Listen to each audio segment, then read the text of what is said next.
Alam niyo bang ang mga pusang may tatlong kulay ay tinatawag na kalikukat at ang mga kalikukat na yan ay nagsisilbing tagabantay ng ating mga tahanan.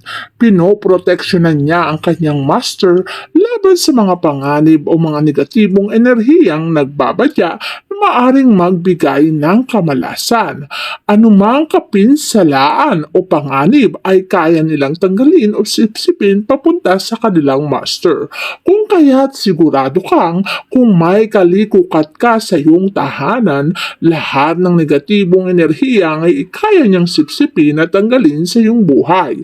At ano naman ang magiging kasunod kapag natanggal na ang mga negatibong enerhiya?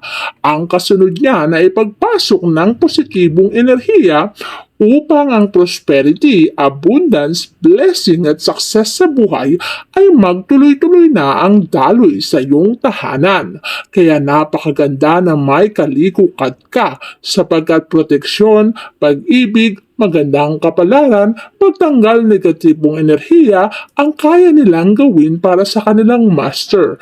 Kaya't ang buhay mo ay magiging panatag, masigla, at syempre, swerte, siksik, liglig at nag-uumapaw na blessing ang mapapasa iyong buhay.